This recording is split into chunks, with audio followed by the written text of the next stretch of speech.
Parents, क्या आपने कभी नोटिस किया है कि आपका बेबी सोते वक्त पूरा ड्राई होता है लेकिन सिर और बाल बिल्कुल पसीने से गीले हो जाते हैं और फिर दिमाग में एक के बाद एक क्वेश्चंस आने लगते हैं। क्या मेरे बेबी में कैल्शियम की कमी है, विटामिन डी की डेफिशिएंसी है, हार्ट की कोई प्रॉब्लम तो नहीं है, या फिर ये नॉर्मल है? अगर आप भी ये सब सोचकर परेशान हो जाते हैं तो आज का वीडियो एंड तक जरूर देखिए, क्योंकि हर हेड स्वेटिंग कोई डिजीज नहीं होती, लेकिन कुछ सिचुएशंस ऐसी भी होती हैं जहां डॉक्टर से बात करना जरूरी होता है। आज हम दोनों चीजें बहुत सिंपल लैंग्वेज में समझेंगे। नमस्कार, मैं हूं स्वाति और यहाँ हम बात करते हैं पेरेंटिंग, बेबी केयर और चाइल्ड हेल्थ की, बिना अननेसेसरी डराए और बिना कंफ्यूजिंग मेडिकल लैंग्वेज की। तो चलिए शुरू करते हैं। सबसे पहले, क्या ये नॉर्मल है, ये जानना है हमें। तो सबसे पहले मैं आपको एक बात बताना चाहती हूँ। बहुत से हेल्दी बेबीज के सिर पर सोते वक्त पसीना आता है और इस वजह से पेरेंट्स को पैनिक करने की जरूरत नहीं होती। एक्चुअली बेबीज का बॉडी टेम्परेचर कंट्रोल सिस्टम अभी पूरी तरह से मैच्योर नहीं होता और उनके हेड में स्वेट ग्लैंड्स का कंसंट्रेशन ज्यादा होता है। इसलिए कई बेबीज के सिर और बाल पहले पसीना छोड़ते हैं। मतलब अगर बेबी नॉर्मल तरह से फीड कर रहा है, अच्छा वेट गेन कर रहा है, बेबी एक्टिव है और सिर्फ सोते वक्त सिर पर पसीना आता है, तो कई केसेस में ये नॉर्मल हो सकता है। तो फिर इतना पसीना क्यों आता है? तो रीजन नंबर 1, बेबी को ज्यादा गर्म कपड़े पहना दिया गया। ये सबसे कॉमन रीजन है। हम सबको लगता है बेबी छोटा है, ठंड लग जाएगी, और फिर हम दो ब्लैंकेट, कैप, मोटे कपड़े सब कुछ पहना देते हैं। तो रिजल्ट क्या होता है? बेबी का बॉडी जो है वो हीट रिलीज नहीं कर पाता और सिर पे पसीना निकलना शुरू हो जाता है। तो सोल्यूशन क्या है? रूम कंफर्टेबल रखिए। बेबी को उतना ही लेयर्स पहनाइए जितना आप खुद कंफर्टेबल फील करते हैं, या मैक्सिमम एक एक्स्ट्रा लेयर अगर वेदर उसकी डिमांड करता है तो डाल दीजिए। बेबी की नेक या चेस्ट टच करके देखिए, अगर वो बहुत गर्म लग रही है तो शायद कपड़े ज्यादा है। अब रीजन नंबर 2, स्लीप के टाइम बेबी ज्यादा हीट प्रोड्यूस करता है। जब बेबी डीप स्लीप में होता है, बॉडी नेचुरली टेम्परेचर रेगुलेट करती है। कुछ बेबीज में इस प्रोसेस के दौरान सिर पर स्वेटिंग ज्यादा दिख सकती है और बेबी आराम से सो रहा है, सांस नॉर्मल चल रही है और बाकी सब नॉर्मल है, तो ये यूजुअली कंसर्न की बात नहीं होती। अब रीजन 3, रूम का टेम्परेचर। कभी कभी प्रॉब्लम बेबी में नहीं, रूम में होती है। हम फैन बंद कर देते हैं, विंडो बंद, रूम बहुत गर्म या हेवी ब्लैंकेट, ऐसे एनवायरनमेंट में स्वेटिंग बढ़ सकती है। तो सॉल्यूशन, रूम को कंफर्टेबल और हवादार रखिए। बहुत तेज एसी या बहुत गर्म रूम, दोनों एक्सट्रीम से बचिए। यह हमें याद रखना है।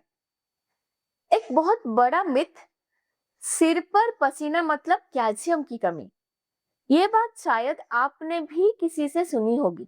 लगता है कैल्शियम की कमी है या विटामिन डी डेफिशिएंसी होगी इसलिए पसीना आ रहा है। तो सच क्या है? सिर्फ सिर पर पसीना आना देखकर कैल्शियम या विटामिन डी डेफिशिएंसी का डायग्नोसिस नहीं किया जा सकता।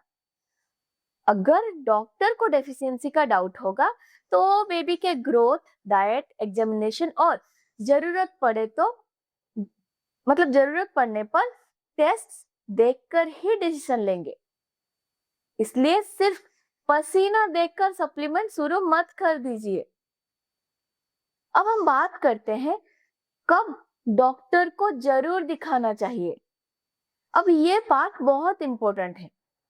अगर सिर्फ स्वेटिंग हो और बेबी बाकी सब तरह से हेल्दी हो तो अक्सर इमरजेंसी नहीं होती।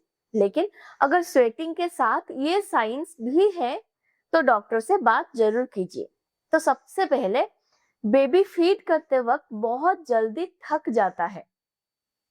नेक्स्ट, बेबी फीड करते वक्त या बिना वजह बहुत ज्यादा पसीना आता है बेबी को, वे एक्सपेक्टेड तरह से नहीं बढ़ रहा।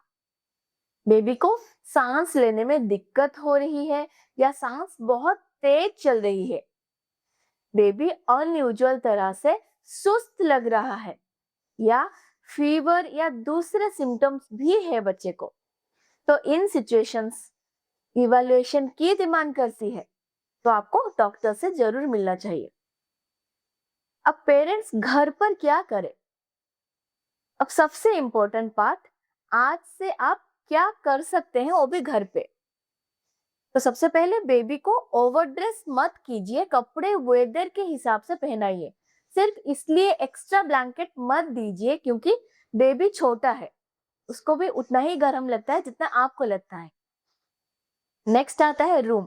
कंफर्टेबल रखिए, ना बहुत गर्म ना बहुत ठंडा। कंफर्टेबल एनवायरनमेंट में बेबी भी अच्छा सोता है, तो रूम को कंफर्टेबल रखिए, एनवायरनमेंट को कंफर्टेबल रखिए। नेक्स्ट आता है कॉटन कपड़े चूज कीजिए। कॉटन स्किन को ब्रीथ करने देता है। सिंथेटिक या बहुत हेवी फैब्रिक स्वेटिंग बढ़ा सकते हैं। नेक्स्ट आता है बेबी का हेड बार बार वाइप करने की जरूरत नहीं है, ये सबसे बड़ा मिस्टेक है। कई पेरेंट्स हर 5 मिनट्स के बाद टॉवेल लेकर सिर पोंछने लगते हैं। अगर बेबी कंफर्टेबल होके सो रहा है तो उसे डिस्टर्ब मत कीजिए, उसे सोने दीजिए। अगर पसीना ज्यादा है तो सॉफ्टली ड्राई कर सकते हैं और बेडिंग ड्राई रखिए। नेक्स्ट, खुद से मेडिकेशंस या सप्लीमेंट स्टार्ट मत कीजिए, कोई भी मेडिसिन खुद से मत दीजिए। कैल्शियम, विटामिन डी या कोई भी टॉनिक या सिरप डॉक्टर की एडवाइस के बिना शुरू मत कीजिए। एक बात जो हर पेरेंट को याद रखनी चाहिए, पेरेंट्स गूगल और सोशल मीडिया पर एक सिम्टम देखकर बहुत डर लग सकता है, ये कॉमन है, सबको लगता है। लेकिन एक ही सिम्टम से डिजीज डिसाइड नहीं होती। डॉक्टर हमेशा पूरी पिक्चर देखते हैं, बेबी का वेट, ग्रोथ, फीडिंग, डेवलपमेंट और एग्जामिनेशन भी करते हैं अगर जरूरत हो। इसलिए सिर्फ हेड स्वेटिंग देखकर पैनिक मत कीजिए, पहले ऑब्जर्व कीजिए और अगर वार्निंग साइन दिखे तो डॉक्टर से मिल लीजिए। हमारा गोल हर सिम्टम से डरना नहीं है, बल्कि उसे समझना है। जितना आप इन्फॉर्म्ड होंगे उतना ही कॉन्फिडेंट पेरेंट बनेंगे। अगर ये वीडियो आपको हेल्पफुल लगा हो तो इसे उन न्यू पेरेंट्स के साथ जरूर शेयर कीजिए जिनके घर में छोटे बेबीज हैं, और कमेंट्स में बताइए आपका बेबी कितने मंथ्स का या कितने इयर्स का है। मैं उस एज के हिसाब से और प्रैक्टिकल वीडियोस लेकर आती रहूंगी। तो मिलते हैं अगले वीडियो में। Happy parenting.